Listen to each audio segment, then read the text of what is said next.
In addition to power, there are two other types of leverage that are used in negotiating organizational decisions: structure and the organizational climate.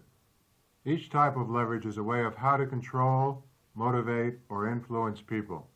Structure involves clarifying goals and objectives, roles and responsibilities, and formalizing the way things get done in organizations, the lines of communication, standard operating procedures, all of which are designed to make organizational decision-making as rational and orderly as possible. The organizational climate is what people learn informally on how to behave and relate with each other when making decisions. The greater the development of a supportive climate in an organization, the greater the amount of trust and openness, the more likely conflicts will be resolved through creative problem solving. We will examine these two types of leverage in our next interview with Mr. Donn, Chairman of the Organization Development Technology Group in Port Washington, New York. Since 1956, Donn has served as a consultant on strengthening organizational decision-making through the use of management by objectives, team building, and assisting managers in developing negotiating skills. In addition, he is a faculty member for AMR in its Management by Objectives seminar. In our conversation, Donn describes methods for strengthening the organization structure and the organization climate as means for gaining leverage to improve the quality of decision-making. As we started the interview, I asked Donn if the negotiating of power conflicts were an important element in organizational decision-making. I think that over the last 20 years, working with a variety of organizations in a variety of countries and in different settings, public agencies, small family-held corporations, large multinational corporations, each is unique, but I think there's a central dimension that fits all, and I think of that in terms of anytime you have two or more people together, there are negotiations taking place, whether it's conscious or not. I have a partner who says anytime two or more people are gathered together, there's always some nefarious political activity at work. I think power is a major issue in every organization I've seen, whether it's in the home setting or the business setting. There's only recently in the last 4 or 5 years been some very careful research and careful study of power as a dimension and what are some of the things that help and what are some of the things that hinder effective use of power for organizational purposes and people's satisfaction. You've done a lot of work in using management by objectives as a major strategy or tool for strengthening organizational decision-making. Some of your experiences there probably would apply as we deal with negotiations. My strong bias is that the most productive use of power is when people get focused on what are the objectives for the total organization. Again, be it a family or a small business or a large government agency, if people can identify what are we trying to accomplish together first, then it's easier to deal with the negotiations around and avoid the win-lose kind of power relationships around the who's going to do what with whom tomorrow, which very often gets turned into who's going to do what to whom tomorrow. So I think if they can agree in principle on some broad accomplishments first, some broad objectives, it's a good starting point. Donn, why do you think we need to have this understanding of power as it impacts organizational decision-making?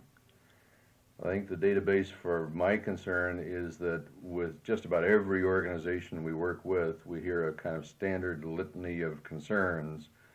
People saying, I'm not really sure that I understand what I'm responsible for, what the priorities are, what authority I have, what are the indicators of my performance, what are some performance standards or objectives, action plans, controls. But a central part of that is how much authority am I supposed to assume? Can I make these decisions by myself? Do I have to check with somebody else ahead of time? Must I inform somebody afterwards? How much authority do I have to require some other department to collaborate with me to get to the objectives? And I just see a big gap in people not having gotten together to clarify authority, which is another way, I think, of looking at power. And that's really why these power issues arise? I think that arises, some of the reasons behind it are people have very different technical training, they have different backgrounds in the organization, they have different access to information, and whether it's been thought through and talked through or not, they very often have a different perception of what their role is in the organization. We have the classic picture of the controller who's perceived as the penny pincher, and the marketing and salespeople who feel they're the innovators and they're concerned that their expense accounts are looked at by this nitpicker, and the action-oriented, results-oriented manufacturing and marketing managers who can't understand why the personnel manager is concerned about people when they're concerned about getting out there and getting sales volume or reducing rejects. And you just have people in different functions.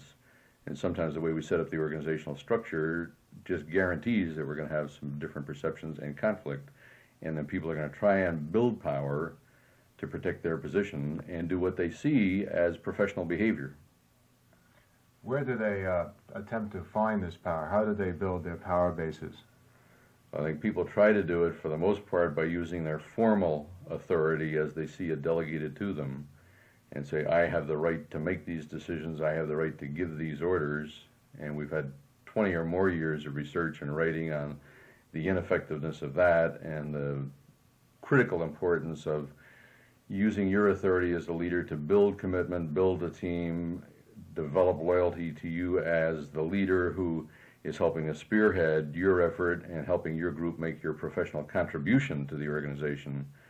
But I think many managers feel I am the leader, and in the absence of supervisory, managerial, or executive training, they assume that once I'm in that position, I'm supposed to tell rather than supposed to listen and draw out ideas and get commitment. Where do these power problems impact organizational decision-making? I think it runs through the entire management cycle from the time we first start thinking about what we're trying to accomplish and plan to how we go about organizing and who's going to have how many people and what reporting relationships, to the organization structure, to the staffing patterns of how many people will I have and what titles can I give them and what title do I have, and it goes through the budgeting process of their limited resources in the organization and I've got to fight for my people so that we get the resources and we get the win-lose kind of behavior. There's one classic exercise sometimes called the prisoner's dilemma, in which people try to divide up resources and ideally work in a win-win fashion. I have never found, after using that 150 or more times, a group that can go win-win through 10 successive rounds of negotiations, except for people who tend to be in the helping professions, tend to be largely people in the nursing, tend to be females for the most part. A very, very small percentage of action-oriented, results-oriented managers can really go win-win for even a half hour, even though they know ahead of time the objective is to go win-win. There's that tremendous temptation to say, if I can win while you lose, I'm not sure I can trust you, so I better make sure I win. Is it really the way the organization is structured that really sets up these win-lose situations? I think it's not that alone by any means. I think there are a lot of personal factors, ego needs that are involved. I think there are personal objectives, career objectives, where people feel they need to build a power base, whether it's a politician in the literal sense of the word, or whether it's someone who is trying to maneuver for political power within any organization. They feel a need for a power base to be sure that they can attract the right people, get the right resources, get effective close social relationships with key decision makers in the organization so that they can feel more secure, less anxious about their future in that organization or elsewhere. It sounds like we can't really escape the use of power in organizations and organizational decision-making, in management in general then. I don't think we can escape it, and I certainly don't think we should try to escape it.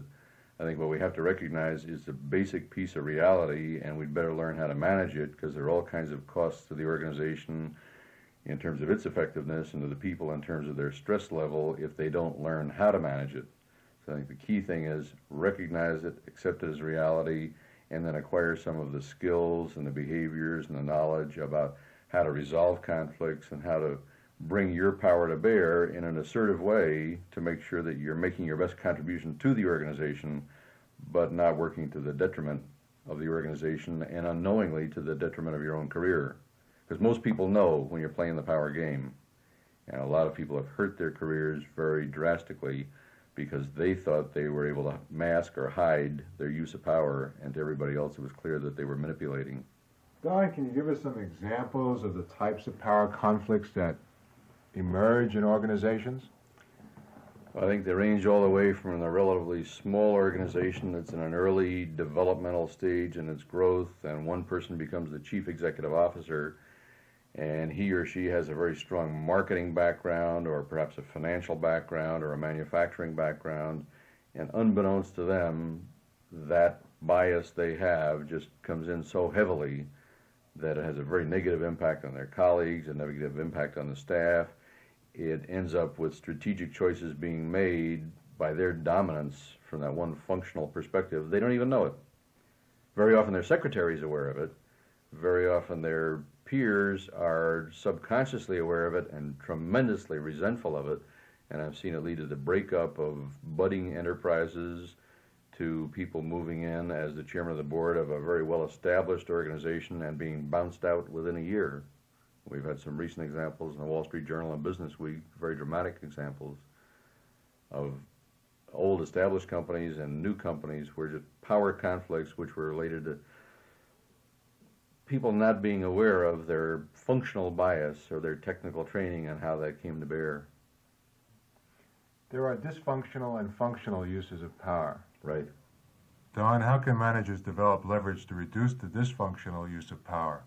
I think the classic example to me is one of the major problems I face with clients is getting senior managers to realize that people in their organization, regardless of the type of the organization, the self-confidence of the subordinates in the organization, that people in the organization want a certain amount of structure, want some appropriate guidance from the person they look to as having the broadest perspective on the organization, and want that person's power and perspective to be clarified.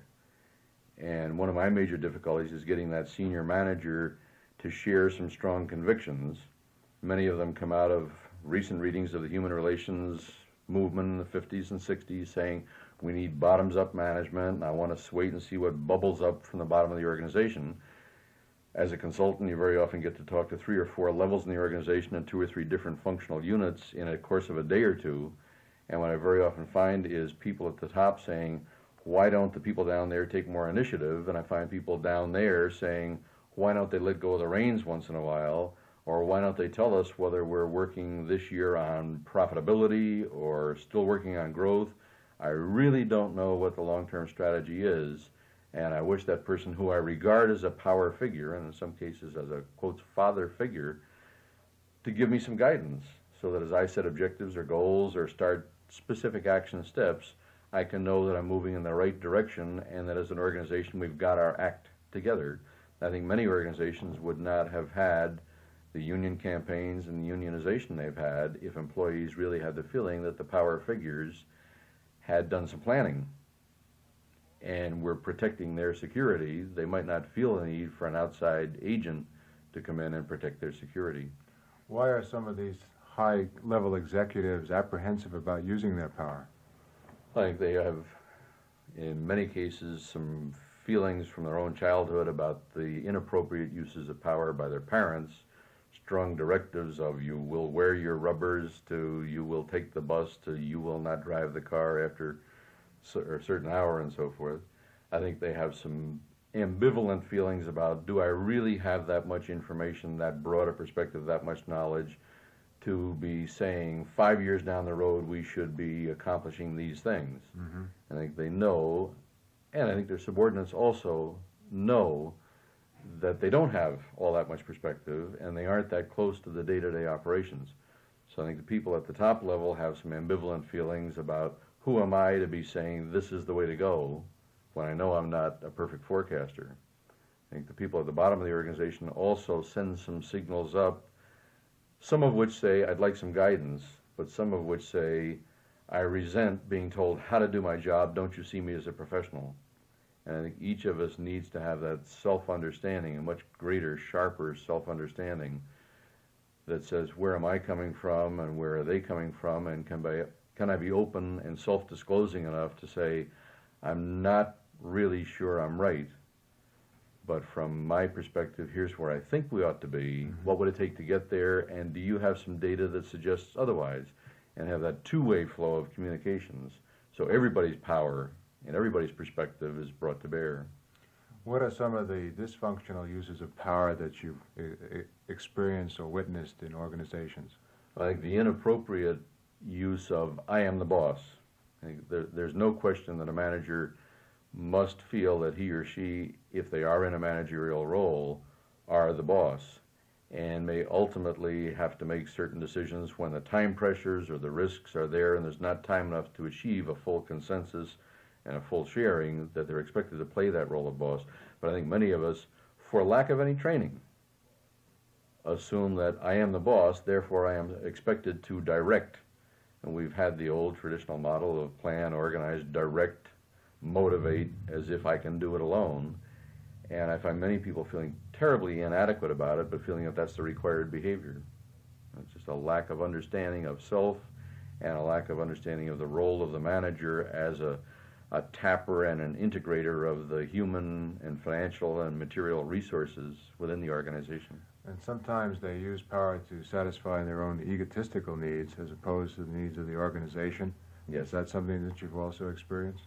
In myself, in clients, in people within the organization who, for a variety of reasons, have high needs to make decisions, to play leadership roles, to exert power, and don't have a good sense of timing, or don't have a good sense of how they can bring their strengths and power to bear, and are perceived as playing power games. And I think each of us has great difficulty in recognizing our own needs for leadership control, decision-making, use of power. It's very difficult to use it appropriately. If you were talking to a client who felt apprehensive about using power, he might have some ethical dilemmas, he might have some pragmatic dilemmas with the use of power. What would you suggest to that executive to help him feel more comfortable with the use of power? Okay. How could he determine if his use of power was really for the benefit of the organization? I don't have the clinical background or the clinical insights to deal directly with the issue of are you comfortable with or terribly anxious about your use of power. And this is why I like the objectives approach as a start to surfacing problems and surfacing interpersonal skill needs that may exist.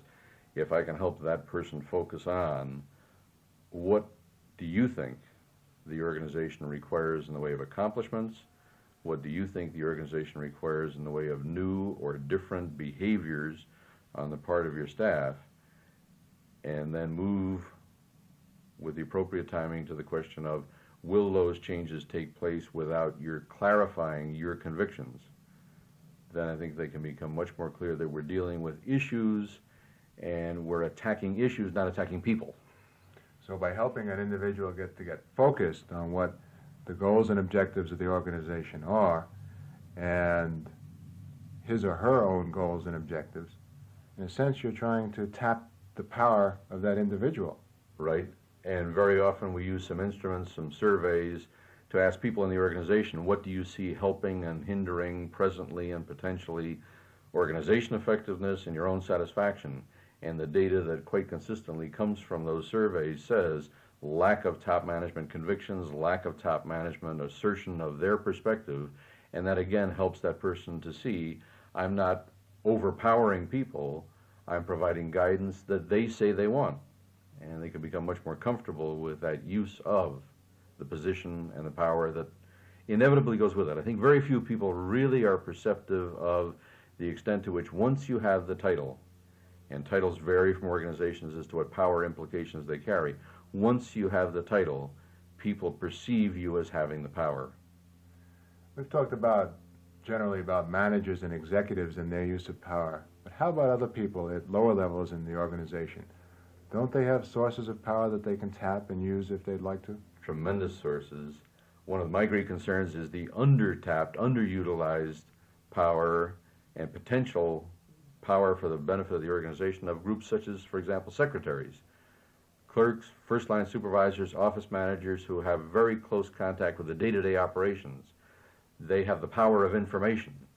They don't know whether they have the role that says, I should be, as I think they can be, the most powerful and effective internal consultant to my manager, to the person to whom I report, because I can see their behavior. I can see that they, coming out of a marketing background, tend in staff meetings to talk almost solely with the marketing person, ignore the data processing person because they don't understand the jargon. I can see that behavior, but I don't know if it's my role to share those perceptions. I think I'm supposed to be a secretary. And if my manager doesn't clarify, you have some power of information that I need in order for me to effectively carry out the role that I have and bring my power to bear on focusing the organization, that we're using, misusing very badly. But those lower-level participants can also use those sources of power to obstruct organizational decision-making and the accomplishment of organizational goals. Consciously or otherwise, there are manipulators at every level in the organization, some of whom use their power to play games, to play favorites, to butter up one executive. I've seen this in a number of the executive secretary seminars that AMR has conducted over the years. Secretaries who know what power they have and know how they can play off one executive against another to their own satisfaction, sometimes playing the famous game of let's you and him fight. And I know if I can just pass along a piece of information, hubbub and uproar will occur for the next several days, and we can all have fun without paying the ticket of admission. So have you seen that being used in meetings, business meetings? Oh, yes. Board meetings, meetings of secretaries, every level in the organization. How do you confront the misuse of power in organizations? Again, I come back to using the basic process. What is it that we're trying to accomplish? Who needs to be involved because they have information, because they have influence, another way of looking at power, and what information do they need to bring to bear, and then how do I, as the executive, use my power to draw out that information? I think one of the most powerful things that an executive can do is to say, don't bring me problems, bring me recommendations. What I want to tell you is I think you have the capacity to contribute. I expect you to contribute. One of the things that the organization pays you for is contribution. Give me your analysis. Give me the facts. Tell me what you see as the causes. Give me some alternatives. Help me focus on the trade-offs that might be involved, how it will help or hinder. What are your recommendations? That's a very powerful move to say to a person, I respect you and I require of you professional completed staff work. The subordinate may be anxious in the beginning, but usually loves it along the way. Sounds like one element of what you're saying is a strong emphasis on performance accountability. Yes. Now, I also know from your work there's another element dealing with providing a supportive environment so that individual, that subordinate, can really accomplish those goals and objectives that are set out. Right. I think one needs to look at the importance of success experiences. And if I have subordinates, people reporting to me who are somewhat dependent, are not used to using their power, are concerned about use of power, don't even see themselves as having power, I must have the patience to help them proceed slowly. And if I can begin to see movement away from dependence to slow but sure increases in independence, I should be quite satisfied. I can regard myself as having done an effective job myself by helping them become more powerful or feeling more powerful contributors to the organization. That happens quite often in management by objectives. Yes. Especially at, say, the performance appraisal or review process. Yes, and that, again, very important unconscious use of power is when we talk about performance appraisal, it implicitly suggests that my job is to appraise you. And in my role and with my power and with my infinite capacity to observe and judge your behavior, I can tell you the basic character defects which were responsible for you're not accomplishing certain things this year. In a couple of organizations, we've moved towards a bilateral. Can you tell me first what you did accomplish, what you did not accomplish? Start with data. Can you tell me then how, if in any way, my behavior impacted on your ability to perform or not perform? And then can I share with you some things that I see as strengths, positive reinforcement? Can I share with you some things that I see as areas for development towards which we might jointly plan who has to do what with whom to make sure that you can be a more effective contributor or maintain your effectiveness as a contributor in the organization? I'd like to get away from performance appraisal and call it performance review or accomplishment review. Obviously, we'll have to talk about the areas in which there were not accomplishments. I want your perspective first before my power gets in the way and clutters up the dialogue and gets it into defensiveness. From what you're saying, Donn, it sounds like feedback is a critical element in avoiding the misuse of power. Yes. In evaluating a person's accomplishments, in accountability, in a variety of ways. And I think feedback is a very critical skill where one needs to focus first on what's the data. What have I observed? What have you observed? So that we can then go to some interpretations of strengths and areas for development. We may need to reach some generalizations that you are an outstanding performer or a marginal performer, but let's first deal with data. What do you perceive? What do I perceive? Donn, can you give us some examples of some organizations that have been using power, or the executives have been using power inappropriately, and what impact it's had on the organization, and how you have dealt with it, or the organization itself has dealt with it as a consultant?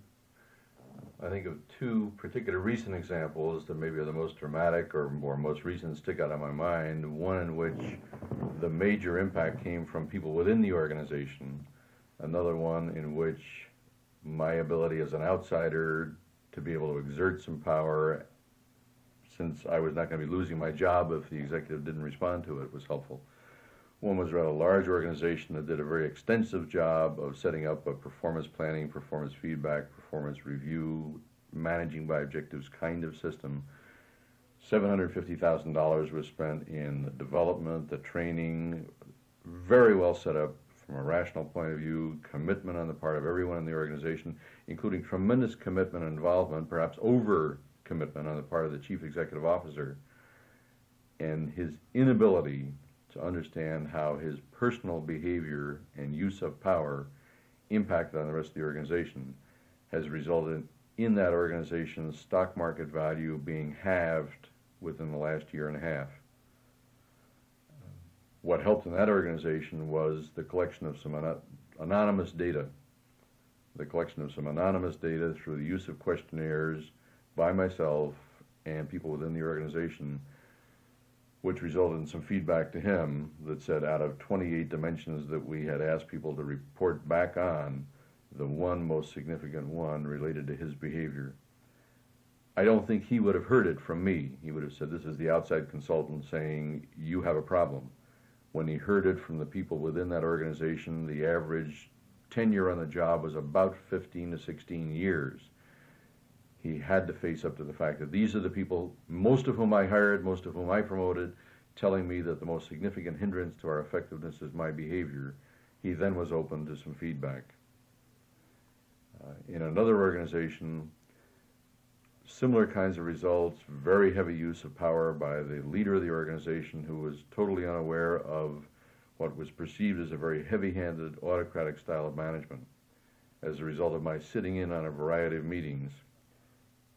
And a somewhat happenstance meeting on a plane together, totally unplanned, talking about what was going on in the organization. I was able to feedback, following a question from him, some of my observations, which led to his saying, why don't we get together and spend a dinner talking about this, because it sounds as though you're seeing some things as an outsider that we're not seeing.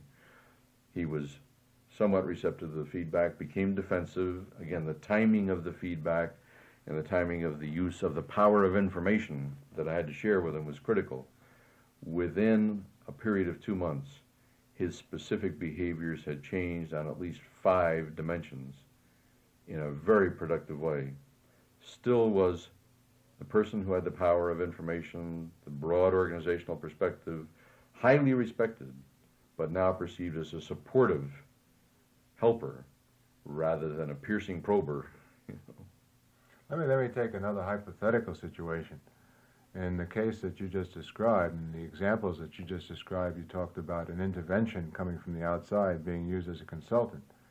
But quite often, that's not going to occur because the person in charge has the ultimate decision of whether or not to bring in the consultant.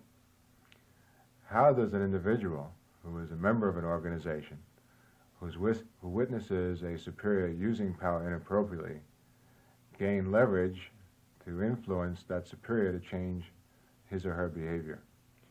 I think, unfortunately, the most common way in which that happens is during the exit interview, in which the subordinate says, "Sir, the good news is I have another job which is much more attractive. The bad news is you are screwing up the organization in these dimensions." That's not very effective feedback, and it's tragic. It's all too common. What I found in many situations, executive secretaries, for example, or managers within the organization saying, "I learned a great deal, I owe the organization something, and one of the most important things I could do to repay that debt I feel, so that I won't feel guilty just walking out, is to sit down and say, I think I have some significant information that would be of use to the organization, sir or ma'am, to you, if we can find the right time, the right place, the right privacy, and have, in many cases, it's not the exit interview, it's a post-exit interview, or it may be the person saying, I could be committed to staying on if there were some behavior changes in the organization. And I have seen this with an executive secretary to a junior manager talking to the chief executive officer of the organization, having asked for an interview, staying on and being perceived by that president as the most helpful consultant he or she has ever had. That takes a lot of courage. Yes, courage and skill. The skills can be developed. The assertiveness skills, the listening and observation skills, the skills of feeding back in terms of data, which says, sir, I noticed in the staff meetings typically 75% of the time is taken up by directions from you to 2 or 3 of the key people. As again saying, sir, I think you're dominating your staff. People don't hear when you say you're dominating. They can listen to data that says, my observation is 75% of the time was spent in this way. And they're much more likely to say, can you tell me some more? I'm interested. So the skills of giving and being prepared to receive feedback are very, very important. They are not typically the kinds of things that one learns from reading. One can get a consciousness of them from reading, but they usually require some skill training, some workshops in which people have the experience of, with colleagues or in a stranger group, especially senior level executives like to be in a stranger group, getting some feedback from other people whom they respect as their equals in success and in power and in smarts, saying, here's how I perceive your behavior, and quite frankly, based on this and this and this observation over the last few days, I would not want to work for you. Donn, what are some other skills by which managers develop leverage to create a supportive environment and to develop consensus on organizational objectives? I'll come back to objectives, my hobby horse. I think a subordinate, I'm thinking one military organization within the U.S. in which junior officers, the most important thing they could do was when they were trying to provide some feedback to some senior level officers was to be constantly aware of where is he coming from, what are his objectives, what are his hot buttons, what are his needs, and can I help him see that various aspects of his behavior are resulting in his not getting what he wants, in unconscious sacrifices or trade-offs being made that are partly responsible for, that are partly due to his behavior and his use of power, to which we're submitting because of our career needs. And it helps both that senior officer and that junior officer both work towards career growth through the effective use of their own personal power. How about in the area of listening, communications, body language? Are there areas there that an individual can develop some skills in? I think in all of those areas, both parties or all parties to the transactions need to be very much aware of it. I sit in very often as an outside observer of the process in key staff meetings. It's much easier sitting in as an outsider to observe body language, crossed arms, crossed legs that begin to say there's resentment building up. The manager who's so involved in the content of that meeting finds it very difficult to do that.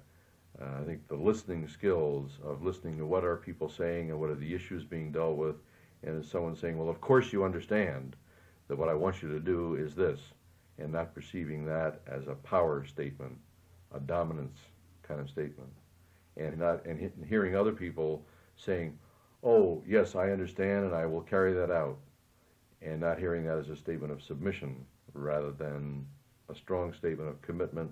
I understand the reasons for that, sir, and I am committed to having this accomplishment by next Monday so that by the following week we can have this accomplished. So all of those skills are critical. What are the costs to an organization or to an individual if these power issues or power conflicts aren't really dealt with constructively? And I think you focus on a very important point.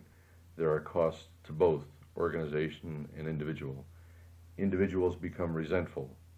Individuals become conflicted, have ambivalent feelings about the organization, about their own immediate manager, tend to point the finger at the manager, forgetting that when you point one finger at someone, the other three fingers are still pointing back at yourself, and they become confused. The organization loses the potential information which individuals can share, loses the data, loses the possibility of commitment and dedication from the individual. There are tremendous costs and trade-offs that we're just really beginning to be aware of. I'm not suggesting that we go to a totally open society, open communications in which a manager says, I abdicate my power, I am no longer the power figure, we're all equals.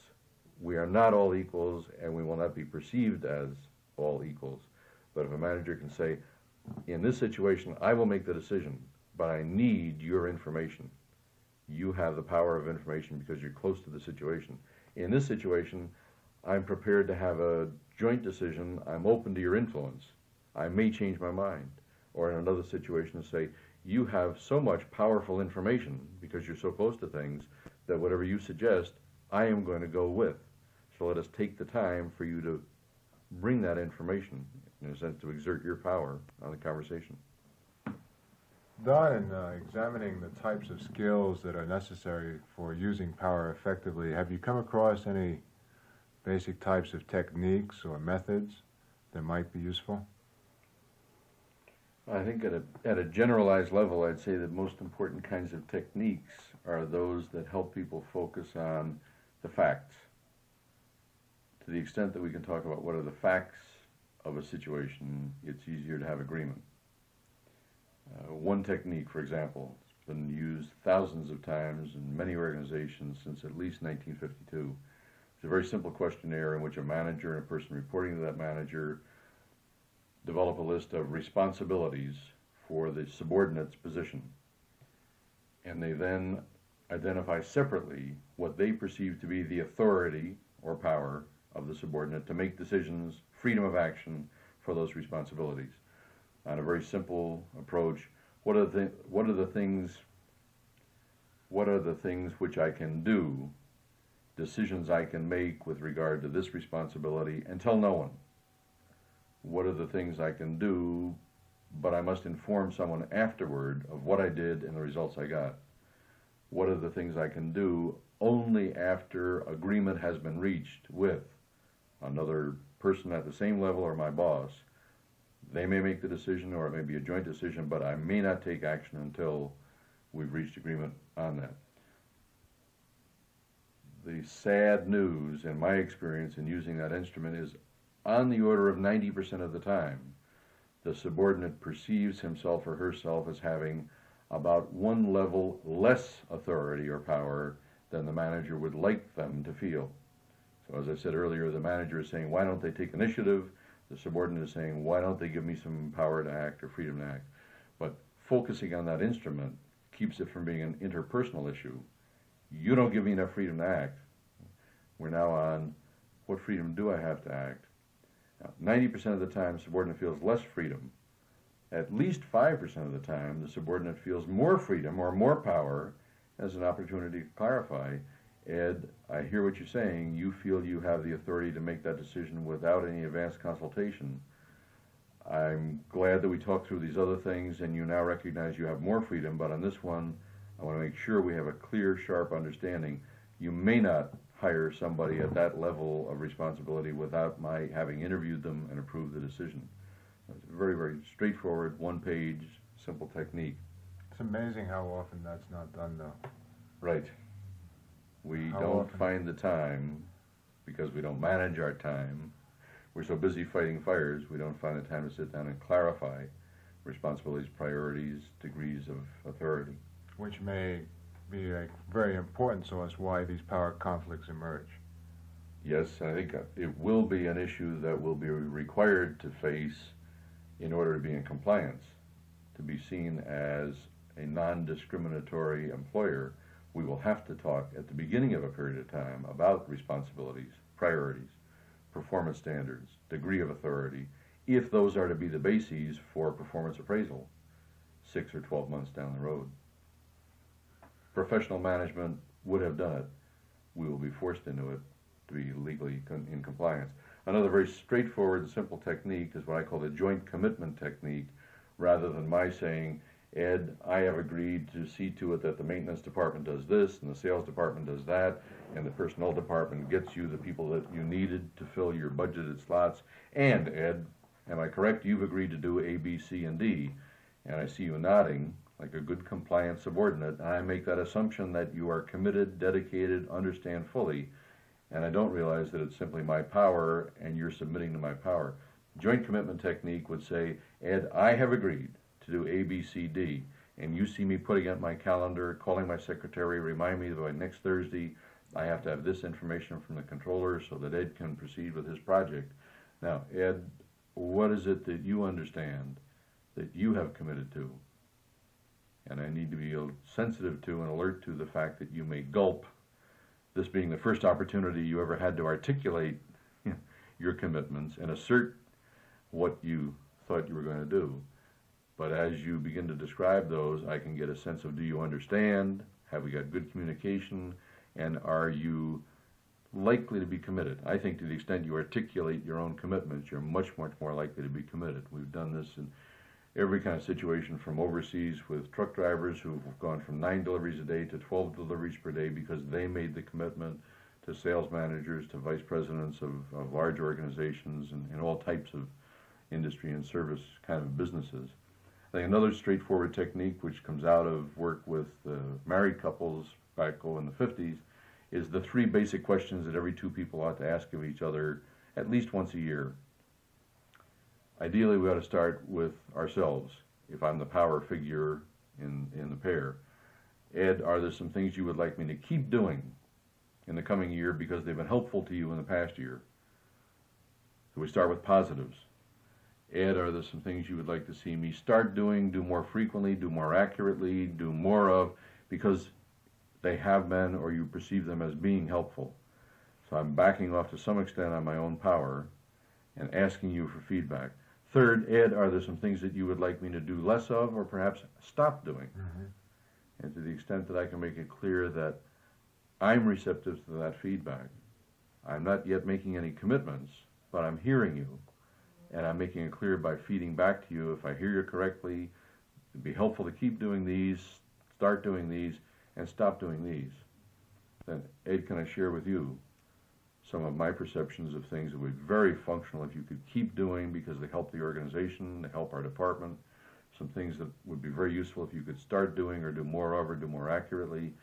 And Ed, there are some things that I would like to make a specific request that you do less of, stop doing, whether it's congregating around the water cooler, spreading rumors, or playing let you and him fight in the staff meetings. I find many people say that's very sensitivity kind of oriented. We've dealt with this with first-line supervisors I can think of in one part of McGraw-Hill, senior managers within the Federal Aviation Administration who'd worked together 15, 20 years and had some strong feelings, negative feelings in many cases, and found this a fairly objective way and a fairly comfortable way of saying, I'd like to ask you to stop coming into my office, putting your feet on my desk and blowing cigar smoke in my face. It makes it difficult for me to work with you. It becomes quite assertive, and I'm asserting my power, but because we've got a vehicle for getting that out.